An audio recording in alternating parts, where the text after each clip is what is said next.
দর্শক, আপনারা জানেন অন্তর্বর্তী সরকার তাদের প্রথম বাজেট উপস্থাপন করেছে আজ।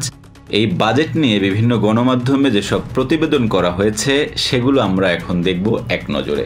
প্রথমেই আমরা দেখছি বাংলাদেশের পত্রিকা প্রথম আলো, তারা বেশ কিছু সংবাদ করেছে এবং তার মধ্যে প্রথম যে সংবাদটি আমরা দেখতে পাচ্ছি সেটি হচ্ছে নারীদের সাজসজ্জায় গুনতে হবে বাড়তি টাকা।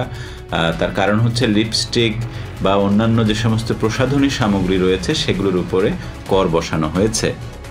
তারপরে আরেকটি নিউজ আমরা দেখছি করদাতাদের করমুক্ত আয় সীমা বাড়েনি, অর্থাৎ যারা দিচ্ছেন তাদের যে একটি আয় ছিল, যে আয়টা পর্যন্ত তাদের কর দিতে হবে না, সেই আয় সীমাটা বাড়ার কথা ছিল, তবে সেটি আসলে বাড়েনি। আগে যে অবস্থায় ছিল সে অবস্থায় রয়ে গেছে। তবে অর্থ উপদেষ্টা বলেছেন যে আগামী বছর থেকে, অর্থাৎ 2026-27 অর্থ বছর থেকে এটা 25,000 টাকা বাড়বে, অর্থাৎ বর্তমানে যেটি 3,50,000 টাকা রয়েছে সেটি বেড়ে হবে 3,75,000 টাকা। এরপরে আমরা আরেকটি নিউজ এখানে দেখতে পাচ্ছি, সেটা হচ্ছে শেয়ার বাজারের বিনিয়োগকারীরা পেলেন না কিছুই, অর্থাৎ শেয়ার বাজারের সাম্প্রতিক যে অস্থিরতা সেদিক থেকে বিনিয়োগকারীরা আশা করেছিলেন হয়তো সরকারের পক্ষ থেকে কোনো কিছু ঘোষণা আসতে পারে, কিন্তু সেটি আসলে হয়নি। কিছুই আসলে তাদের জন্য রাখা হয়নি। বলা হয়েছে যে বাজেটে শেয়ার বাজারের গতি ফেরাতে বিশেষ উদ্যোগ নেবে সরকার, এমনটা আশা করা হয়েছিল। তবে বিনিয়োগকারীদের জন্য দেওয়া হবে প্রণোদনা, এই আশায় ছিলেন তারা, তবে এমন কিছুই হয়নি।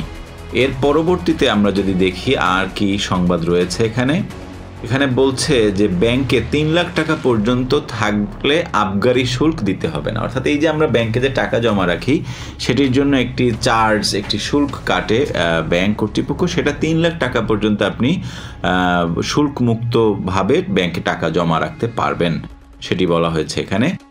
এরপরে আরেকটি সংবাদে বলা হয়েছে জ্বালানি তেলে আমদানি শুল্ক হার কমেছে। এটা আমরা বিশ্ববাজার থেকে অপরিশোধিত ও পরিশোধিত ডিজেল, কেরোসিন, পেট্রোল, অকটেন তেল আমদানি করে বাংলাদেশ পেট্রোলিয়াম কর্পোরেশন, এবং সেটার উপরে যে কর ছিল, শুল্ক ছিল, সেটি আসলে কমানোর প্রস্তাব করা হয়েছে। এরপরে আমরা যদি অন্য আরেকটি পত্রিকাতে যাই, যেমন আজকের পত্রিকায় প্রথমেই আমরা বাজেট নিয়ে যে নিউজটি দেখছি, বিদেশি বিনিয়োগ বাড়াতে 5,000 কোটি টাকার তহবিল করেছে। অর্থনীতির ভিত মজবুত করে প্রবৃদ্ধি গতি বাড়াতে বেসরকারি খাতে বিনিয়োগকে গুরুত্ব দেওয়া হয়েছে। তাই আগামী 2025-26 অর্থ বছরের প্রস্তাবিত বাজেটে পাবলিক প্রাইভেট পার্টনারশিপ বা পিপিপি তহবিল গঠন করা হয়েছে এবং এই তহবিলে 5,040 কোটি টাকা বরাদ্দ রাখা হয়েছে। এরপরে যে সংবাদটি রয়েছে, চট্টগ্রাম সহ দেশের সব বন্দরের বরাদ্দ কমেছে। সরকারের পক্ষ থেকে দেশের সকল সমুদ্র এবং নৌবন্দরের জন্য যে বরাদ্দ দেওয়া হয়েছে এর আগের বাজেটগুলোতে, তার তুলনায় এবারের বাজেটে বেশ কিছু বরাদ্দ কমানো হয়েছে। বেসামরিক বিমান পরিবহন ও পর্যটন খাতে বরাদ্দ কমল প্রায় অর্ধেক। একইভাবে বরাদ্দ কমেছে বেসরকারি বিমান পরিবহন ও পর্যটন খাতে।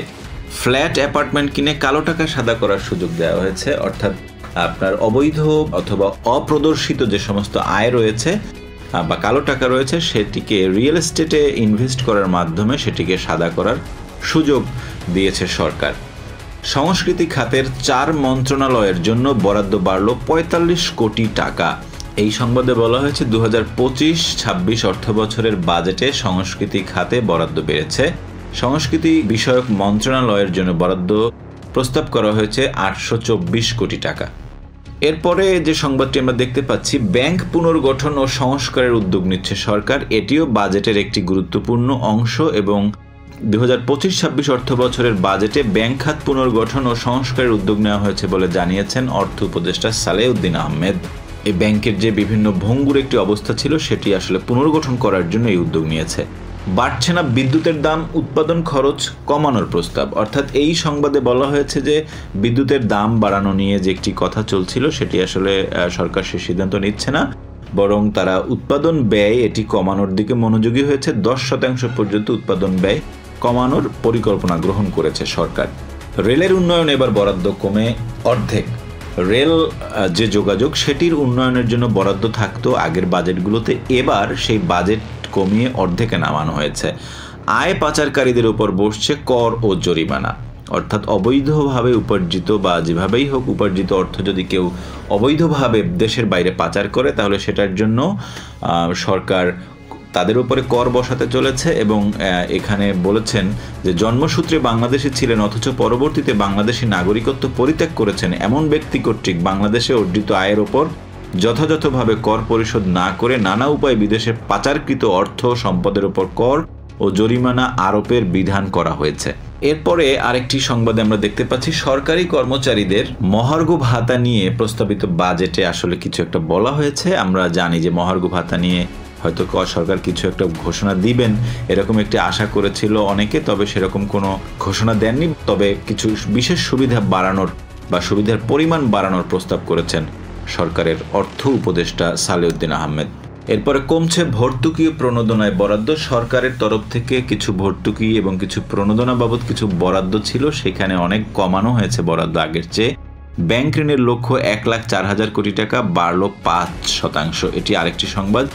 এই সংবাদে বলা হয়েছে যে প্রস্তাবিত 2025-26 অর্থ বছরের জন্য 1,04,000 কোটি টাকার ব্যাংক ঋণের লক্ষ্যমাত্রা নির্ধারণ করেছে অন্তর্বর্তী সরকার। এই অঙ্ক 2024-25 অর্থ বছরের সংশোধিত লক্ষ্যমাত্রার চেয়ে 5% বেশি। তারপরে ইসির বরাদ্দ বাড়িয়ে প্রায় 3 গুণ করা হয়েছে। ইলেকশন কমিশনের যে বরাদ্দ দেওয়া হতো সেটি আগের চেয়ে 3 গুণ বাড়ানো হয়েছে। কমছে জমি নিবন্ধনের খরচ। ভূমির রেজিস্ট্রেশন বা জমি নিবন্ধনের জন্য যে খরচ এতদিন লাগতো সেটি কমানো হয়েছে। যোগাযোগের বিভিন্ন ক্ষেত্রে বরাদ্দ কমানো হলেও মেট্রো রেলে বরাদ্দ বেড়ে 11,500 কোটি টাকা হয়েছে। এটি ব্যাপকভাবে বাড়ানো হয়েছে মেট্রো রেলের খরচ।